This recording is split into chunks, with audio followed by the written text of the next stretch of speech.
These guys not only capture zombies to pull trains, but also have a sick obsession with robbing passing survivors. They gouge out their eyeballs to feed their pets, and kidnap beautiful women from nearby areas to serve them. This gang of ruthless bandits is the infamous Buzzards. Even Daryl, the battle-hardened warrior, had his motorcycle stolen by them just for passing by. If he hadn't run fast enough, he probably would have lost his life along with the motorcycle. But right now, he's surrounded by desert on all sides, cold, hungry and desperate. Daryl seems to have nowhere to turn. How will he get through these countless crises? Before the story begins, let's recap what happened earlier. The male lead Daryl, who was in the US, was stranded in zombie-infested France after a shipwreck, but as soon as he arrived, he was attacked by a new type of zombie. The fluid on these zombies' bodies could burn human skin. Daryl accidentally got injured by it. Later, he met a nun. The nun took Daryl to a monastery to treat his wounds. Here, the boy Laurent was hailed as France's savior. The nun tried to persuade Daryl to escort him to the headquarters of the Hope Alliance. In exchange, they would help Daryl return to the US. Daryl finally agreed to this request. But during this time, Daryl had multiple conflicts with Lo Song, the leader of the religious alliance. Their differences in philosophy on how to raise Laurent gradually intensified. Jacinta, the Alliance's deputy, had an aggressive personality. She was eager to hold Laurent's savior ceremony ahead of schedule. She secretly altered orders to target Daryl, worsening the conflict. Daryl then wanted to take Laurent and leave. On the other side, Carol, who was in Maine, found Daryl's lost crossbow. She also learned that he had been taken to France. To find Daryl, Carol successfully persuaded the pilot Ash to take her to France. But after infiltrating the camp of the local leader Jeanette, Carol discovered that Jeanette had been conducting experiments on living people. Her goal is to create more powerful zombies to use in battle. Fortunately, it didn't take long. Carol and Daryl successfully reunited. In the end, the two joined forces to kill Jeanette and successfully resolved the crisis. But since the plane could only hold 3 people at most, Daryl had to let Ash fly the plane and take Carol and Laurent to the US to reduce the plane's load and ensure a successful takeoff. Carol chose to jump off the plane. After discussing with Daryl, she decided to take the undersea tunnel to the UK with other teammates. Maybe there would be a way to get back to the US there. However, the tunnel was still full of dangers. In the end, only Daryl and Carol survived. Putting on their masks, the two embarked on the journey home again. What follows is the plot of the 3rd season. After overcoming countless hardships, Daryl and Carol finally arrived in the UK. But the stench of decay around them reminded them that this place wasn't a pure land either. Soon, the two entered a camp. A warning sign read, "Rules must be strictly followed, otherwise you will be responsible for the consequences." But the camp had long been overrun by zombies. Daryl and Carol drew their weapons and searched cautiously. As they moved forward, suddenly, Daryl heard a roar. The two immediately entered combat mode, but there were simply too many zombies. Daryl and Carol had to fight and retreat at the same time. But in the end, they were cornered. Fortunately, the iron gate behind them wasn't locked. Daryl immediately held back the zombie horde. Carol smashed the glass and unlocked the door. Only then did the two escape from danger. After closing the iron gate, the two searched the villa. There was only one zombie struggling in midair in the room. Daryl and Carol had known each other for years. They tacitly started searching for supplies separately. Carol also encountered a few zombies, but both she and Daryl were battle-hardened. After quickly dealing with the trouble, the two came to the balcony. The scene downstairs made them lose their composure. It turned out that the earlier battle had attracted countless zombies. Although they no longer attacked, they just stood there motionless and refused to leave. Daryl and Carol didn't have a good solution either. In this way, they were trapped in the villa. 2 days later, their supplies were exhausted. Daryl only found a bottle of beer in the villa. After discussing with Carol, he decided to break out in the early morning of the next day. Although the hope was slim, it was better than waiting to die. Just then, a beam of light suddenly shot into the room. Daryl quickly walked to the balcony. He found that the light was coming from the building opposite, so he used a piece of glass to respond to the other party. Late that night, Daryl and Carol were already asleep. At this point, a faint abnormal sound was heard. The two immediately got up and stood on either side of the window, ready for action. When the man saw them, he quickly said that he meant no harm. He also held up 2 rabbits to prove it. Only then did Daryl and Carol relax their vigilance slightly. The man said his name was Julian, and he was the only survivor in this area. He had spotted them since Daryl and Carol came out of the undersea tunnel. In fact, there used to be a survivor camp here, but it didn't take long for people to start suspecting each other. In the end, the zombies took advantage of the situation, and the camp ceased to exist. Later, Julian wanted to escape here with his friends, but his friends were bitten one after another on the way. He couldn't sail the boat alone, so he had to stay and survive on his own. Just then, Julian saw the beer on the table, so he invited the two to drink with him. The harsh doomsday experiences made Daryl and Carol unable to trust Julian easily, but Carol couldn't bear to turn him away in the end. She told Julian that she and Daryl were from a survivor camp in the US. The people there were all very friendly. If Julian wanted, he could leave with them. Julian agreed without hesitation. He made an appointment to meet the two at 10 o'clock the next morning. Then he left the villa via a rope. Early the next morning, Daryl and Carol were already waiting on the balcony, but they didn't see Julian's figure even by noon. Just as they were about to give up, bells suddenly rang in the distance. The zombie horde downstairs was immediately drawn to the sound. After all of them left, Julian appeared with a pile of supplies. He also said he had prepared a boat. However, when he learned that Daryl and Carol couldn't row, he looked a little helpless. But Julian quickly cheered up. He told the two to listen to him carefully at sea. Then they boarded the boat together and embarked on a long voyage. At first, the journey went smoothly. Julian estimated that if the sea breeze didn't change, they would reach North America within 15 days. The thought of soon being able to go home brought a long-lost smile to Daryl and Carol's faces. Julian was also very excited, and ran to the bow to shout loudly. But the next day, they encountered a storm. Julian was hit by the mast while taking in the sails. Carol hurried to help him into the cabin to rest. Then she went outside to help Daryl steer the boat. The small sailing boat shook violently in the storm. The next moment, a huge wave crashed over. When Daryl woke up again, he found himself lying on a beach. Fortunately, Carol was right beside him. She only had a mild concussion. Carol told Daryl to check on Julian, but there was no sign of Julian in the cabin. Just then, Carol seemed to see a figure not far away. When she got closer, she saw it was clearly Julian's back. Carol immediately picked up a wooden stick nearby to resist, but she was still pounced on by the zombified Julian. Fortunately, Daryl arrived just in time and saved Carol. Later, Daryl pushed Julian's body into the sea. Both he and Carol were deeply sad. In the apocalypse, people like Julian were far too rare. In the evening, the two found a cave to rest. Daryl noticed a gash on Carol's shoulder. He touched Carol's forehead and found that she had a fever, so he immediately went back to the cabin, took scissors and other tools, and treated Carol's wound. As dawn broke faintly, Daryl went to the seaside to wash clothes, but suddenly heard the sound of horse hooves. A group of people wearing bizarre masks slowly approached the seaside. Daryl hurried back to the cave. He put out the fire and covered Carol's mouth, to avoid being detected by these people. By the time the barbarians left, the sky was already bright. Daryl found that they had taken everything from the boat. Staying by the seaside was no longer meaningful, so Daryl helped Carol walk towards the depths of the forest. After walking not far, a rusty road sign came into view. It's not how you spell Mexico. Welcome to Spain, amigo. The two kept moving forward, but suddenly heard a familiar roar. Daryl took out his binoculars and looked. It turned out that a group of zombies had fallen into a trap. Clearly, there were signs of human activity nearby. The two didn't dare to stay long. They walked out of the forest cautiously, and found a dilapidated cabin nearby. Although it was drafty everywhere, Daryl and Carol had no better choice. Fortunately, Carol's wound had started to heal. Now the problem to solve was food. But this was nothing difficult for Daryl. He soon hunted a rabbit. At this point, a car suddenly drove past. Daryl quickly hid aside and circled back to the cabin. After the car left, only to find that Carol was nowhere to be seen. He thought the group just now had captured Carol, so he immediately turned back along the original path, but saw Carol halfway. Daryl looked in the direction Carol was pointing. A young couple was having a sweet date, but Daryl's gaze finally fell on their backpacks. Carol was in the recovery period, and needed a lot of nutrition, so Daryl planned to borrow some supplies from the young couple. Just then, a car stopped by the river.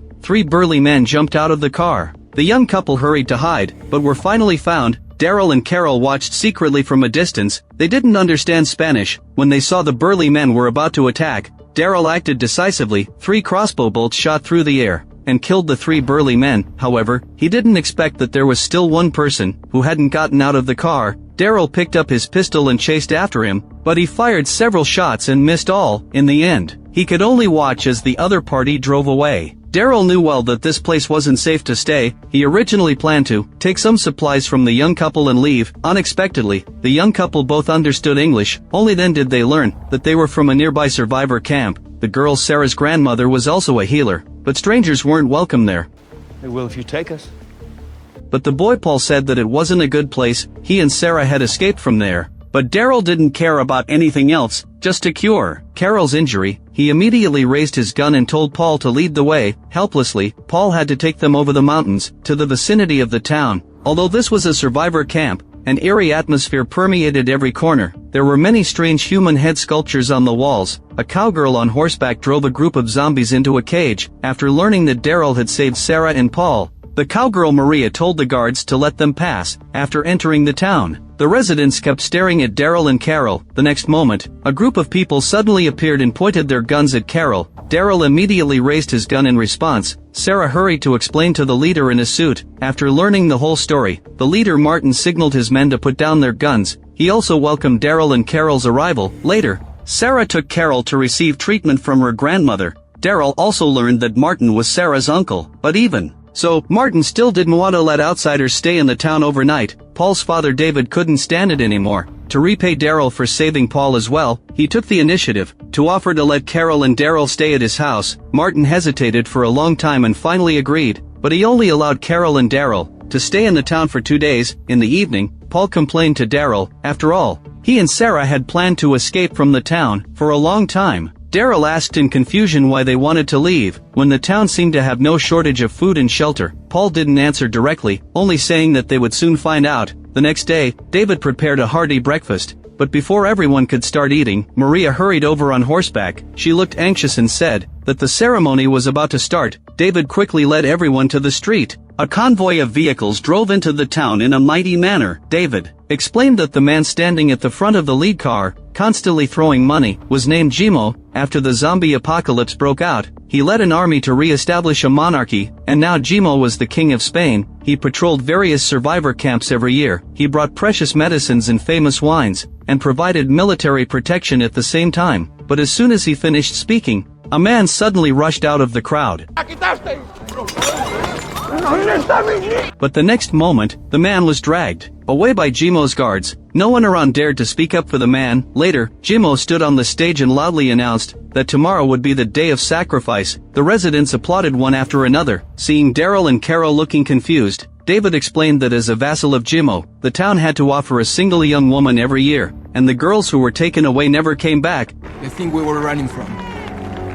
In the evening, Carol and Daryl discussed. They felt obligated to help Sarah and Paul escape, but Daryl said that if he hadn't brought Sarah and Paul back to the town, they would have been dead long ago. In fact, Daryl had already been figuring out how to help the young couple. The next day, all the town's residents went out to prepare for the day of sacrifice. They tied ribbons around the little pigs' necks. Each ribbon had the name of a young woman written on it. Whichever pig reached the finish line first, the young woman it represented would be chosen. The result of the race came out soon. Learning that Sarah hadn't been chosen, Paul, Daryl, and Carol finally let out a sigh of relief. After that, the residents sang and danced, celebrating the successful completion of the ceremony. While wandering around, Daryl met Maria. He asked Maria why she drove the zombies into cages. It took Maria a long time to realize what Daryl meant by zombies. She said the town's residents called those creatures hollow ones, because the creatures had no thoughts and only knew how to eat. Locking them up in cages was also to guard the town walls. Maria also admitted that she was the one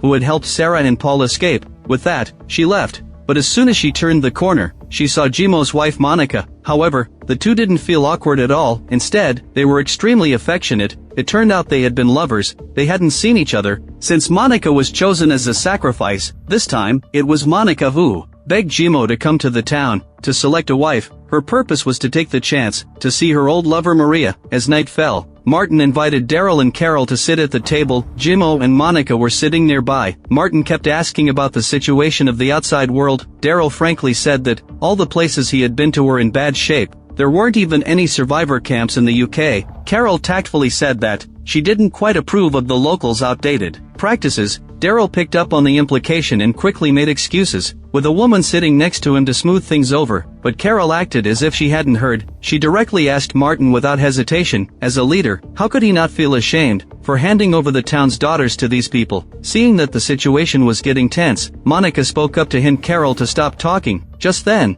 Daryl noticed 3 men at a table diagonally behind him, staring at him the entire time. He excused himself to go to the bathroom. Before leaving, he also took the table knife from the table. The 3 men immediately followed. Later, at Martin's invitation, Carol watched the rebirth ritual. The townspeople lit the bizarre human head sculptures, and sang and danced beside them. Martin explained that this act was meant to bid farewell to the old. After the catastrophe, he led many people to survive in various places. It wasn't until they accepted Jimo's protection that they had the peaceful life they had today. People from every threat. Do you understand? At the same time, Daryl had sneaked into the town's armory. To avoid alerting others, he only took 2 cold weapons. Then he lured the men to the city wall. He hid in the shadows, waiting for the right moment to strike. First, he threw a stone into the distance to attract the enemy's attention. The next moment, he suddenly rushed out of the darkness and took down the 2 enemies one by one. The third enemy clung to the city wall, begging Daryl to spare his life. At this time, the townspeople were still dancing happily. Little did they know that the Night Hunter had gone on a rampage. The next day, Jimo found Martin in a fury. It turned out that the men who had followed Daryl the night before were all his subordinates. One of them was the man who had escaped Daryl's gunfire a few days earlier. Martin looked confused and said he had no idea what had happened, but Jimo didn't care. He ordered Martin to catch the murderer within 3 days. Otherwise he would no longer protect the town. Helpless, Martin had to agree, but as soon as Jimo left, he told his subordinates to tell Daryl and Carol to leave as soon as possible. In fact, as soon as Jimo mentioned the incident, Martin had guessed that Daryl must have been the one behind it, but as he had said, submitting to Jimo was only to protect the townspeople. Martin wasn't someone who couldn't tell right from wrong. At the same time, Daryl also realized that the town wasn't a safe place to stay, but before leaving, he had to repair Julian's boat. Paul also decided to help, so he took Daryl to the vicinity of the lighthouse. An old captain with 30 years of sailing experience lived here. Paul knew the captain. He was certain that the captain would agree to repair the boat in exchange for the spicy olives he had with him. But when the captain learned that Daryl's boat was stranded, he said he could help repair it, but Daryl would need to exchange it for 5 kilograms of gunpowder. Daryl agreed without hesitation. The 3 of them went to the beach together and found that the boat was severely damaged. Most importantly, the rudder was broken. To repair it, they would need to find some suitable spare parts. The captain knew where to find the parts. He also offered to lend his truck to Daryl. It was at this point that Paul put forward a condition. He could help Daryl get 5 kilograms of gunpowder, but Daryl had to take him and Sarah out of Spain. The captain also spoke up in support of Paul. Helpless, Daryl had to agree to Paul's request. The 2 set off immediately. They soon arrived at the abandoned dock. They split up to search. They found suitable parts on a sailing boat submerged in the sea, but removing the rudder was no easy task. The 2 had to work together. Daryl hit it with a hammer on the boat, while Paul pulled it outward from the sea. They finally managed to remove the rudder. Suddenly, a zombie covered in barnacles jumped out of the sea.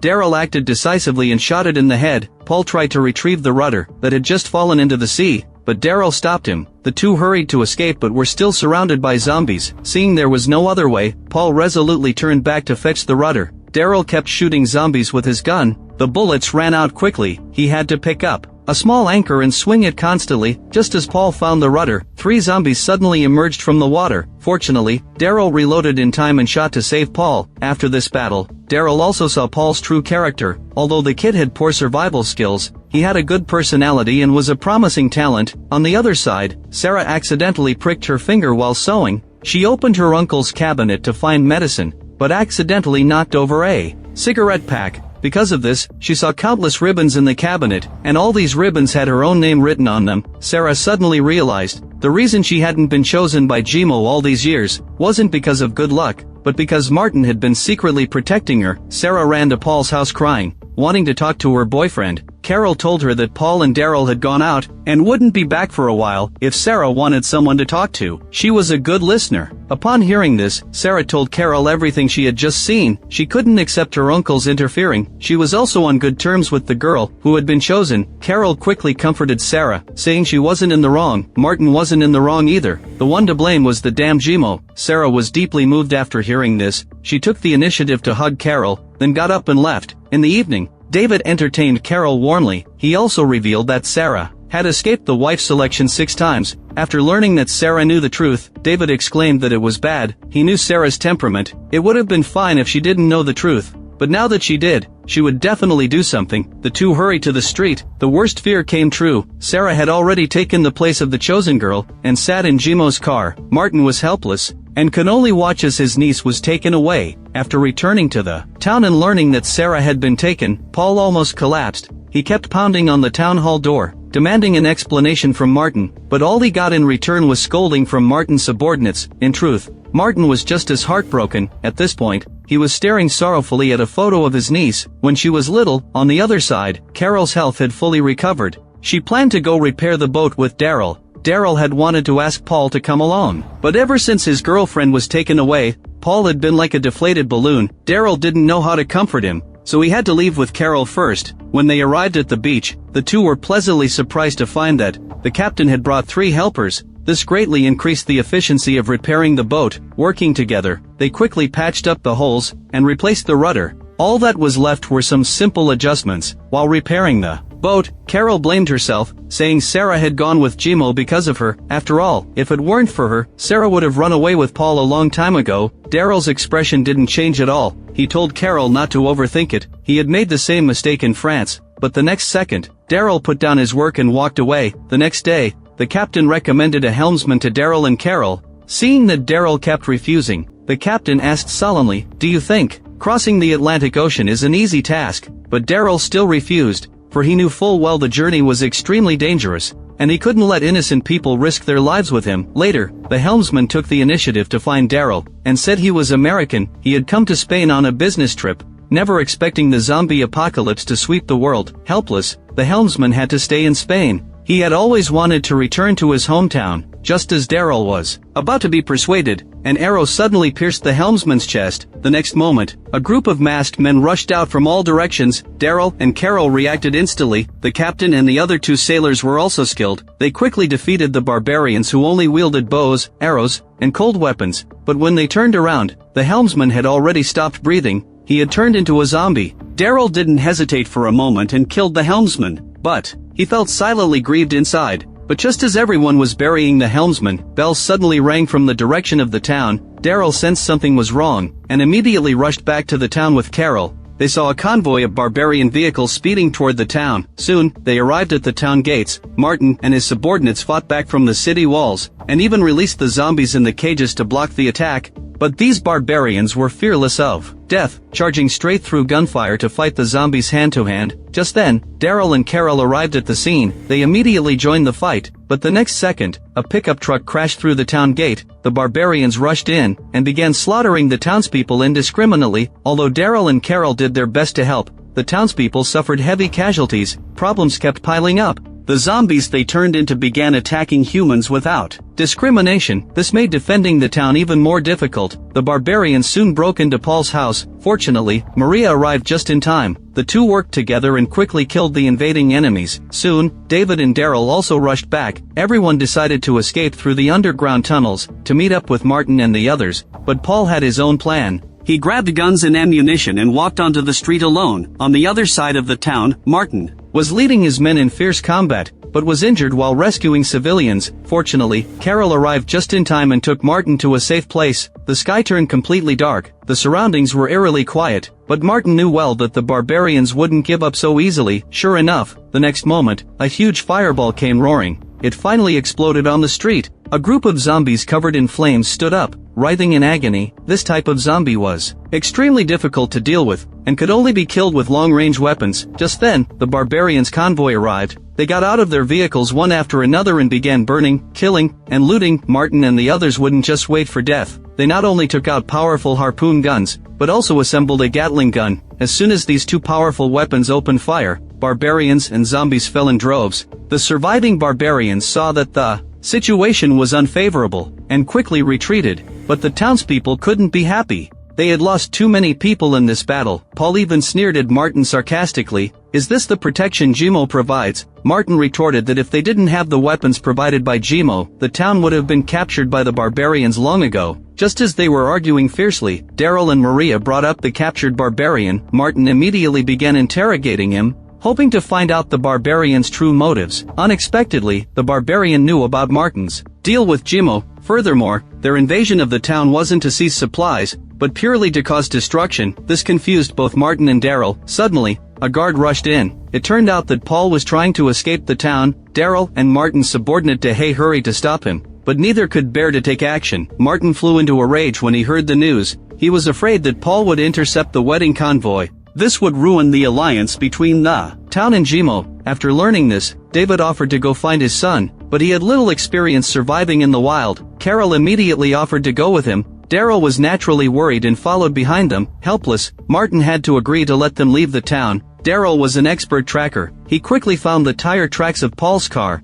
After following the tire tracks for a short distance, the three of them found a truck that had overturned on the side of the road. But there was no sign of Paul nearby. Just then, Carol found Sarah's necklace on the ground. This meant Paul had already found Sarah. He might even have exchanged fire with Jimo's men. Daryl tracked them until dawn and finally found a clue. On the bridge not far away, Jimo's subordinates were staring down below with amusement. Just as the gangsters were about to cut the rope, Daryl shot them in time. Paul shouted loudly to attract the zombies' attention. Daryl and Carol quickly took down all the zombies. After Paul woke up, everyone learned that after Paul picked up Sarah last night, he drove at full speed, but he was still caught up by Jimo's men. They flipped Paul's car over, knocked Sarah and Paul unconscious, and took them away. Daryl thought continuing the chase was too risky, but Carol insisted on helping Paul get Sarah back. Helpless, Daryl asked David if he had any ideas. David guessed that the group was probably heading to Barcelona. Considering Carol hadn't fully recovered, Daryl told her and David to take Paul back to the town. He would continue searching for Sarah alone. He chased on his motorcycle and encountered an old man, whose eyes had been gouged out. Daryl was instantly alert but kindly handed him a water bottle. He had wanted to ask for directions, but the old man was in a terrible mental state, and only spoke some strange words. In the end, Daryl had to leave. But not long after, he witnessed an incredible sight. A cowboy walked slowly while playing the guitar. Dense crowds of zombies followed behind him. Chains were tied to the zombies. They pulled the train behind them slowly forward. Daryl knew well that the people on the train weren't to be messed with, and immediately chose to take a detour. But the bald man inside the train noticed him. He immediately sent 3 subordinates to chase after him. Although they didn't look very smart, they knew how to use tactics. When Daryl raced up to the hillside, he found that a biker had been waiting there for a long time.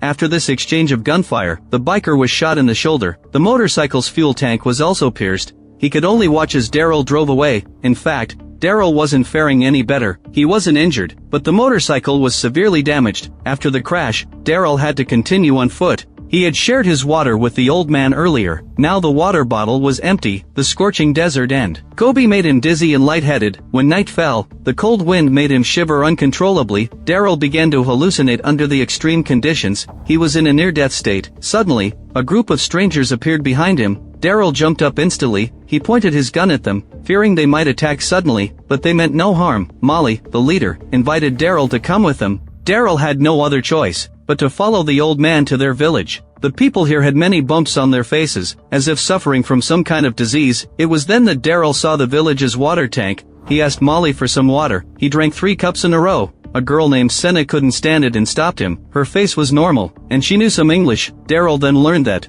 the tank contained the whole village's water supply. In fact, the villagers had lived fairly well before, but since the buzzards had seized the water source, life had become extremely difficult. Senna further explained that after the zombie apocalypse broke out, a great war broke out in Spain. A marshal named Franco had eliminated the resistance forces here, leading to the rise of bandits everywhere. Daryl asked Senna in confusion why the villagers didn't move away. The girl replied helplessly that the villagers all had leprosy and no one would take them in. She herself hadn't been infected because she had antibodies. After learning that The Buzzards was the group using zombies to pull trains. Daryl resolutely proposed cooperating with the villagers. If they defeated the Buzzards, the villagers could reclaim their drinking water, and he could retrieve his motorcycle to continue his journey to Barcelona. At first, Senna didn't trust Daryl, but the remaining water would only last the villagers 5 days. Senna had no other choice but to agree to the cooperation. Daryl then began teaching the villagers to make weapons, as well as some simple traps. During the process, Daryl was extremely thirsty, but he was too embarrassed to mention it. Molly's young granddaughter noticed Daryl's unease. She took the initiative to hand him a cute cartoon water bottle. Looking at the girl, Daryl became more determined to eliminate the Buzzards. A few days later, everything was ready. Daryl drove his vehicle near the Buzzards' camp. Attracting the attention of many bikers, he led the bikers on a winding route, and finally returned to the village. Using the preset traps in complex terrain, Daryl split up the 6 bikers, and took them down one by one. Only the man he had exchanged gunfire with 2 days earlier remained. Seeing his companions lying everywhere, the man rushed into the village in a fury, but Daryl shot the gun out of his hand. He roared with anger. He also pulled out a mechanical battle axe, and tried to fight Daryl to the death.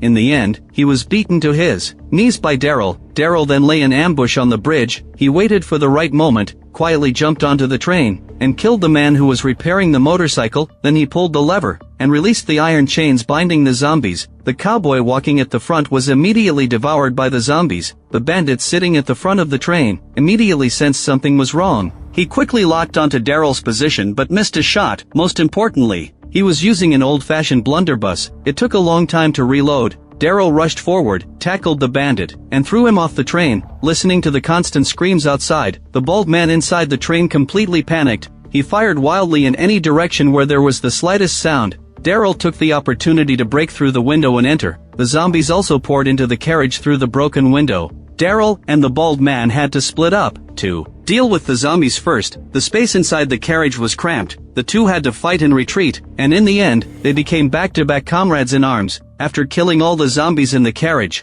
both of them were out of breath. The bald man signaled Daryl to take a break, but Daryl was seasoned and experienced. He pushed the bald man into the bath and held him underwater. After the bald man drowned, he fired another shot at his head to make sure. In this way, Daryl wiped out the entire Buzzards. Daryl kept his promise, and returned the water source to the villagers. He only wanted his own motorcycle. Senna handed him a shotgun. Molly shook hands with Daryl friendly, thanking him for everything he had done. When Daryl was leaving, Molly's granddaughter Rosa gave him the cartoon water bottle. Daryl exchanged names with the girl, then he set off for Barcelona with Rosa's blessings. On the other side, Carol asked Sarah's grandmother to treat Paul's wounds, but in the face of Martin's questioning, David lied that Paul had been attacked by barbarians. As for Daryl, he had gone to the beach to repair the boat. He would probably stay there overnight for the next 2 days. Martin was suspicious but didn't point it out directly. But when Sarah's grandmother was treating Paul's wounds, she found Sarah's necklace. She immediately took the necklace to report to Martin. Martin thought for a moment, and told his subordinate to go to the beach, to confirm if Daryl was really repairing the boat there. At the same time, Daryl was refueling his motorcycle by the road. Suddenly, the roar of a car came from behind. He immediately pulled out his gun and got ready for action, but he saw Maria getting out of the car. I thought you might need a tour guide in Barcelona. Daryl didn't refuse. The two set off together immediately. They arrived at their destination soon after, but instead of rushing into the city, they went to a high place to observe the situation. Maria was indeed very familiar with Barcelona. She explained the city's layout to Daryl in just a few words. She also said she had an acquaintance in the city, and had arranged to meet them in the park. The acquaintance might be able to help. Just then, zombies rushed out from the side. It was time for the two to head out, but they waited in the park for a long time, and didn't see the acquaintance. Only a group of zombies showed up. The two quickly pulled out their knives to fight, but there were simply too many zombies. Daryl and Maria soon fell into a disadvantage. Fortunately, a group of people suddenly rushed out from behind, and rescued the two back to their community. Maria hugged her acquaintance Amparo tightly. The acquaintance also introduced the community to Daryl and Maria. It was founded by girls who escaped the wife selection ceremony. Later, it continuously took in outsiders, and kept accepting girls who escaped the ceremony, eventually growing to its current size. Later, Maria met the camp leader Carlos. Carlos was also an old acquaintance of hers. During dinner, Daryl stated his purpose. He wanted to rescue a girl from Gimo. He hoped the community members could help. Amparo directly said that once Gimo discovered the community's existence, he would definitely capture the escaped girls. The community wouldn't take such a big risk for one girl. Maria added that Jimo had been traveling with Sarah, they could kill Jimo while rescuing Sarah, then overthrow the brutal monarchy in one fell swoop. In this way, the day of sacrifice system could be completely eliminated. Everyone fell silent after hearing this. After thinking for a long time, they finally agreed to Daryl's request. Monica took out a map of the city and explained the details to Daryl. To reach Jimo's palace, they had to cross the moat. Jimo had raised a large number of zombies on both sides of the river. He only left one road for vehicles to pass. There were not only checkpoints on the road, but also many armed guards. Daryl analyzed the map and formulated a detailed battle plan. In the evening, Maria took the initiative to talk to Daryl about Monica. She and Monica had known each other since childhood. They had stayed together even after the zombie apocalypse broke out.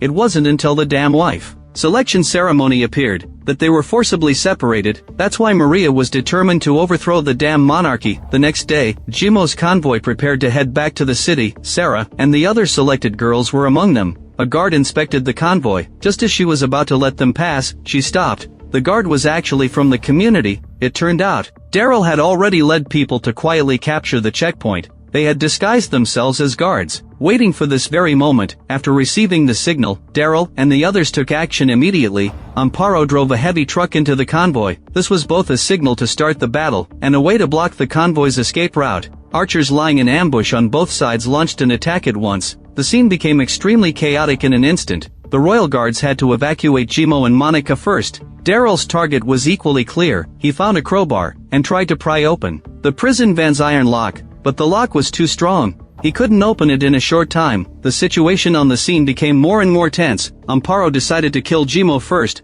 but just as she was about to launch the rocket, Maria interfered. Because Monica was still in the car, the rocket destroyed the nearby protective wall. A large number of zombies rushed out, determined to kill Jimo. Amparo rushed out of the bunker and advanced straight ahead, but she was shot in the shoulder by Jimo. In the end, she was ruthlessly devoured by the zombie horde. Maria could only watch as Jimo drove away. The prison van was also ready to leave, but Daryl still couldn't open the lock, yet he refused to give up easily. But what could Daryl do? In the face of the growing horde of zombies, he had to let go of Sarah's hand and lead the survivors to retreat first. Later, everyone regrouped by the sea. The community suffered heavy losses in this battle. Carlos decided to withdraw from the rescue mission. After saying goodbye to Maria, he led his men back to the community. From then on, rescuing the girls would depend solely on Daryl and Maria. On the other side, David was taking care of his son. Carol sat beside them, chatting with them. Suddenly, Martin walked in. On the surface, he came to visit Paul, but in reality, he wanted to find out where Daryl was.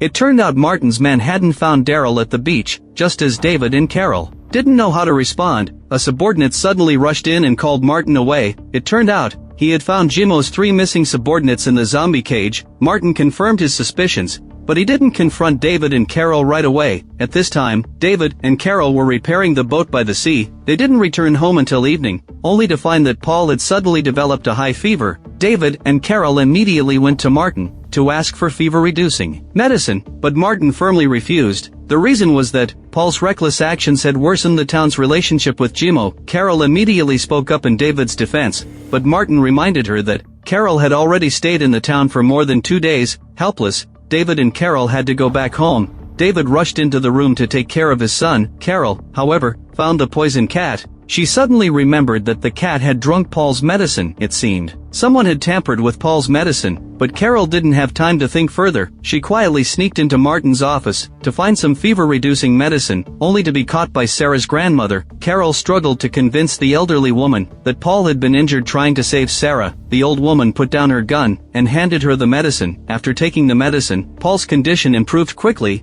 Carol told David that Martin would soon find out the medicine was stolen. She persuaded David to leave the town with her, but David insisted on staying. Seeing Carol's confusion, David hesitated for a long time before showing her a video. It turned out he had once joined a radical organization, and David's wife had happened to be a journalist. David had wanted to make a video for promotion, but someone attacked the person they were going to interview. His wife was killed instantly in the explosion. David had never dared to tell his son the truth, but somehow Martin had learned the truth. He forced David to obey him from then on, otherwise he would tell Paul the truth. Only then did Carol understand why David didn't dare to leave the town. But by coincidence, Paul, who had just woken up, heard their conversation. David knew well that no amount of explanation would help, so he told Carol to take Paul and leave quickly. He would join them later. They agreed to meet at the lighthouse the day after tomorrow. Before parting, David couldn't help but kiss Carol. Carol responded to his feelings, but just as Carol was about to drive out of the town, Martin suddenly stopped her. I was just leaving town. It's been nice, but it's time for me to leave. But Martin didn't fall for it at all. Seeing that Paul was about to be exposed, Carol clenched her pistol. The next second, David arrived just in time with a shotgun on his back. He accused Martin of poisoning Paul in front of all the townspeople. As soon as he said this, the townspeople started talking among themselves. David told Carol to leave quickly. After all, she was an outsider. Even though David said that, Carol knew in her heart that David was doing this to cover her and Paul's escape. She didn't say a word, got in the car, and left the town. Later, Carol took Paul to find the captain. This was the only place that could shelter them now. After discussing, the two decided to wait for David at the lighthouse. If Daryl successfully brought Sarah back, they would go to the US together. At this time, Daryl and Maria were observing the situation from a distance. They noticed that Jimo had tightened security. Trying the same trick again was definitely unrealistic. After discussing, the two went to the local labor market. Fortunately, the foreman of the castle didn't notice anything unusual. In this way, the two sneaked into the castle as laborers. Inside the castle, a maid was styling Sarah's hair. Meanwhile, Monica and Jimo were quarreling behind her. Jimo warned his wife to behave. If he found out that Monica had contact with Maria, he wouldn't spare her. After Jimo left, Monica handed Sarah an exquisite dress, but Sarah begged her for help. She hoped Monica could help her escape from the castle, and even mentioned Maria, but Monica told her to focus on the present first. Only then did Sarah learn that the selected girls would have to be chosen again. After entering the castle, only those favored by the nobles and ministers could enjoy a stable life in the castle, but those who weren't selected would have to become maids here, or even face worse fates. On the other side, Daryl and Maria had already entered the castle. The staff handed them masks, and told the laborers to start working immediately, and their task was to prepare for the wife selection ball. In the evening, the nobles and ministers took their seats one after another, but the performers on the stage were zombies dressed in formal attire. Silk threads were tied to their bodies. To amuse these perverted upper-class people, Daryl and Maria quietly observed their surroundings, ready to act at any moment. After the performance, a man in military uniform solemnly announced the official start of the wife selection ceremony. As melodious music played, 5 girls dressed in gorgeous gowns walked onto the stage gracefully,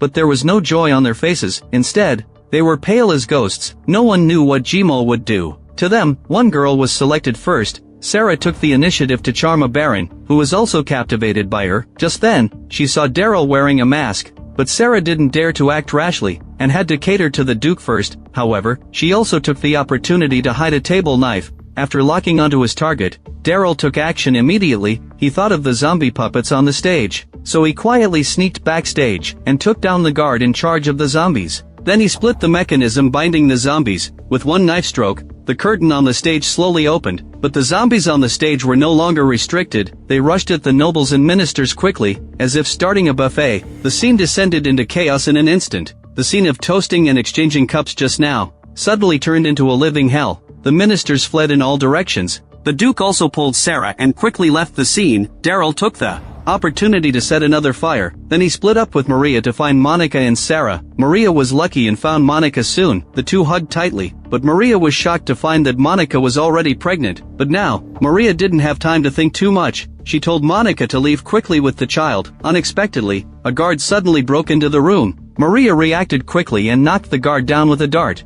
But she didn't expect that Jimo knocked her unconscious with a stick. Just as Maria was about to be killed, Monica stabbed Jimo in the chest with a sword in time. To avenge the past, Maria struck another blow, ending Jimo's life completely. At the same time, the Duke took Sarah back to his room. He was quite chivalrous and invited the girl to have a drink. Sarah seized the opportunity and pulled out the knife immediately, but due to the gap in strength, she was quickly subdued by the Duke. Just as the Duke was about to do something evil, Daryl arrived just in time and killed him. Then he pulled Sarah out of the room, not forgetting to take the unselected girls with him. But as soon as they escaped outdoors, they saw a hellish scene. Burning zombies were everywhere. People who were bitten stood up one after another. Daryl had to fight while retreating, leading everyone to escape the castle by the skin of their teeth. In the end, they successfully met up with Maria and the other two. Maria decided to take the girls to the camp in Barcelona. They could live well there. Then everyone said their reluctant goodbyes. Daryl rode his motorcycle with Sarah and left first. Halfway there, Daryl stopped to refuel the motorcycle. Sarah asked curiously why he was risking his life to help her. Daryl spoke slowly. The world is a mess.